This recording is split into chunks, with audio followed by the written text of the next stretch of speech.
Well, our next guest exposes situations like that for all the world to see. Please welcome The Gabby Show.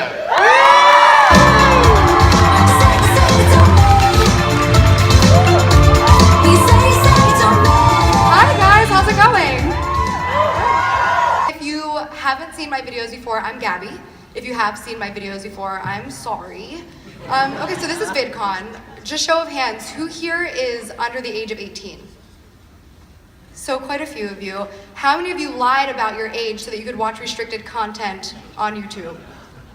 See, you're the ones messing up my analytics. Parents take them home, take away their fidget spinners. They need to learn a lesson in honesty. But I love places like this. I love conventions like this because I feel like this is the only place where people really understand us.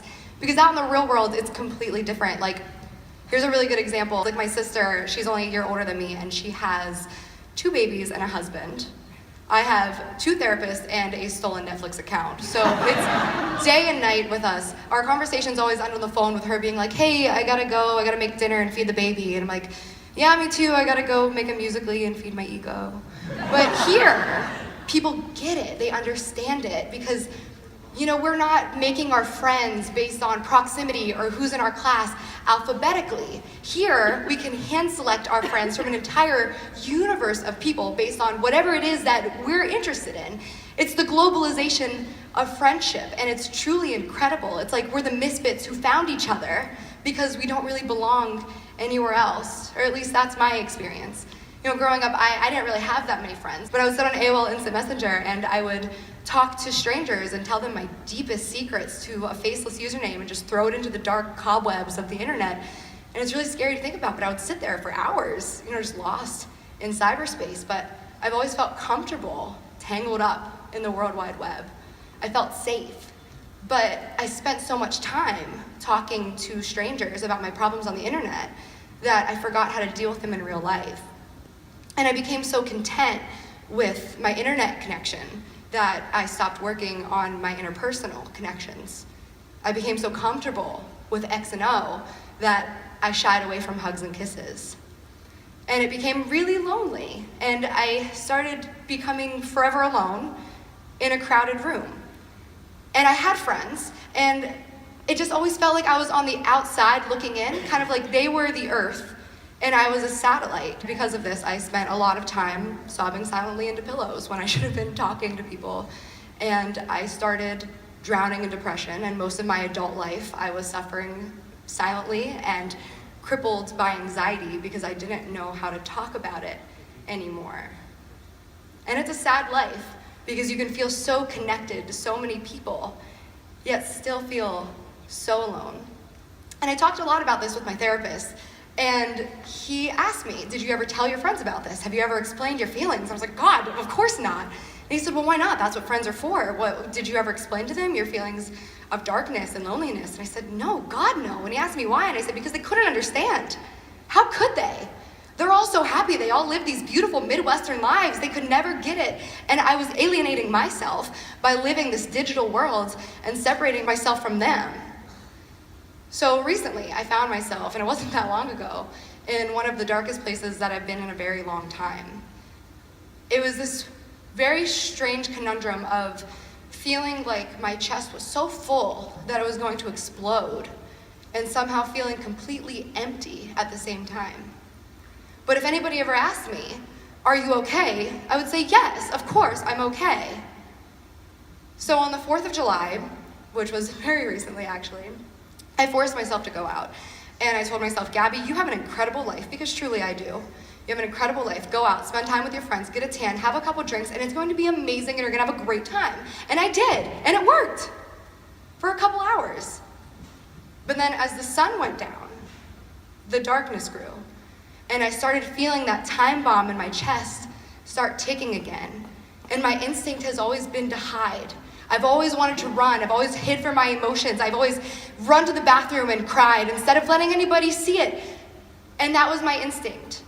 But I just didn't want to anymore. I was just so tired. And hide and seek is only fun if somebody's looking. So on the 4th of July, I'm looking around and I'm feeling these really heavy emotions, and my instinct is to run. And for some reason, I just didn't want to. I didn't have the energy, I didn't have the strength, and I looked around at my friends and everybody was so happy and absorbed in their own moment and enjoying it so much that I just decided to sit down and just feel the pain. I sat up against the wall and all my friends are watching the fireworks and nobody noticed. And I sat there for what could have been 5 minutes or what could have been an hour until one girl noticed. And this girl, I didn't really have a relationship with her. She actually used to bash me on the internet and to my friends before she met me in person. And we met and it was cordial, but we didn't really have anything in common and she wasn't anybody that I would ever see myself opening up to. And she saw that I was feeling upset and she came over to me and she kneeled in front of me and I was like, God, here we go. She's gonna ask me if I'm okay and I don't want to talk about it. But she didn't. She said, I can't imagine the pressure you're under. And I have no idea what's hurting you, but it's going to be okay. And then she put her arm around me and I just surprised myself because I allowed myself to sob into this girl who not only did I expect to never even have small talk with, but I'm ripped open and bleeding out in front of her and she's just silently holding me, not asking questions and comforting me, and until I caught my breath and then we pulled back and I looked around and still nobody noticed. And I learned a lot that night and I've changed a lot since that night. And the first thing I learned was that it's okay to feel. And it's okay to feel bad things and it's okay to hurt and it's okay to be sad. And the second thing I learned is it's okay to let people know. You don't have to put on a front. It's okay to tell people you're not okay. Take a step outside of your digital you and just be vulnerable. And it is so scary, horrifying to be that vulnerable, but when you do it, it is so empowering. There is nothing more empowering than just owning your emotions. Hide and seek isn't fun if nobody's looking, but sometimes you have to ask somebody to play with you. Since that day, I've started opening up about things that I never thought I would open up with, and to people I never thought could ever understand that I would talk to, and I was dumbfounded by who and how many people shared my exact experience, my exact upbringing, my pain, my emotions, my fears, my insecurities. These people who I never expected to understand walked a marathon in my shoes, and I didn't know because I didn't ask. But the next time somebody asked me, are you okay? I said no, but I will be. And I hope you can answer the same. Thank you guys.